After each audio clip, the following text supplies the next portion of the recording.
Hey, this is Anthony Cesari with SuccessForYourSongs.com, and in this video we're going to be talking about the fastest way to create engaging melodies. And really the best way to do that is to use a good amount of contrast in your melodies. A lot of times creating a contrast in your melody is a great way to keep your melody interesting throughout your song, and this is particularly true if you travel from one section of your song to another. So for example, melodic contrast is key when you go from your song's verse to its chorus or from its chorus to its bridge. And when you're creating a contrast in your melody, you can contrast the rhythms or the pitches of your melodies, as these are the two components that make up a melody. And we're going to look at both of those contrasts here. So first we'll look at the rhythmic contrast. And the first way to achieve a rhythmic contrast is by using short notes versus long notes. This is a great way to achieve a melodic contrast from one section of your song to the next. And what you could do is you have shorter notes in one section of your song and then you switch to longer notes in the next section, or vice versa. And this is one of the techniques used in the song It's the End of the World as We Know It and I Feel Fine by REM.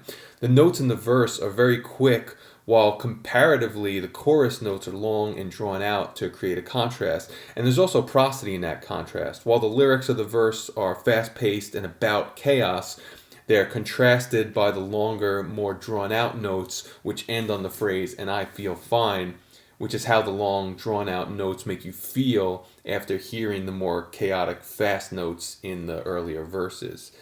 Now, another way to achieve rhythmic contrast is by using short spacing versus long spacing. And in the same way we can contrast our sections with the length of our notes, we can also do it with the length of the breaks in between our notes. So, for example, if your verses have long pauses between most of the notes, an effective way to contrast that idea in the verse or bridge is to use much shorter spacing between the notes.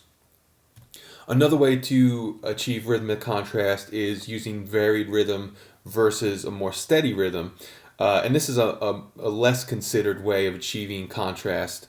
This idea of having a varied rhythm in one section against a much more steady rhythm in the preceding or following section. A steady rhythm would simply be one with consistent note lengths and note spacings. So if your verses were fairly evenly spaced, having a chorus or a bridge that is more chaotic in that sense can create a nice contrast. Another thing you can do from section to section is start them on different beats. Starting your melody on a different beat can be a nice, subtle way to create contrast from one section to another. If you're always starting on the downbeat, every section will have a similar feel of completeness to it. So changing the beat the melody starts on will change the feel of the melody within each section. So this one's often neglected, but it can be pretty effective if you use it wisely.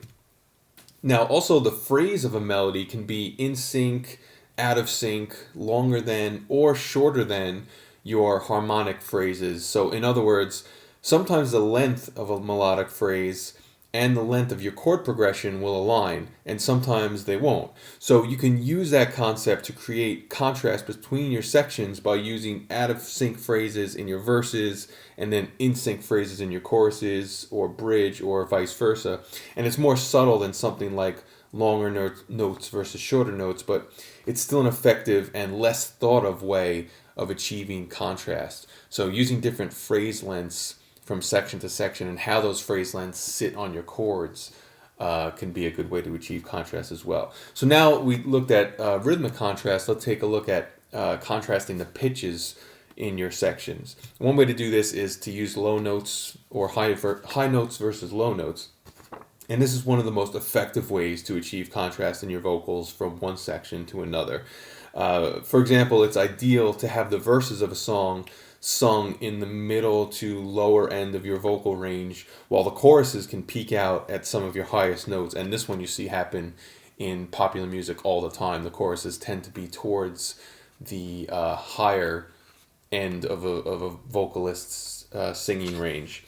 Another thing you could do is use varied pitches versus using minimal variation in your pitches from section to section. So you can have one section use a lot of fluctuation in its pitches in the melody, and then the next section or the preceding section has almost no fluctuation. So in other words, maybe your verse fluctuates within an entire octave worth of notes, while your chorus simply bounces back and forth between a C and a D. Another thing you do is change the note the next section starts on. So if you're starting each section of your song with the same note, especially if it's the tonic of the chord, it can make the beginning of each section's melody sound similar. So that's why it's a good idea to experiment with changing the first note of your section. And really the best thing to do to create effective contrast is use a combination of both these rhythm and pitch ideas that we talked about. It's going to be the most effective way to create contrast from section to section. So you can use several of the ideas mentioned here together to really get your melody sounding different from its verse to chorus or chorus to bridge or something like that. So experiment with these ideas to get the most effective results for your music. Now, if you're looking for a lot more ideas for creating effective melodies, I've included a link for a melody writing resource for you below this video. So if you want to get into this idea of contrasting sections into more detail, and also a bunch of other topics in regard to writing effective melodies that your listeners will really gravitate to, click that link below this video so you can check that out. Thanks for watching this video, and I'll talk to you in the next one. Take care.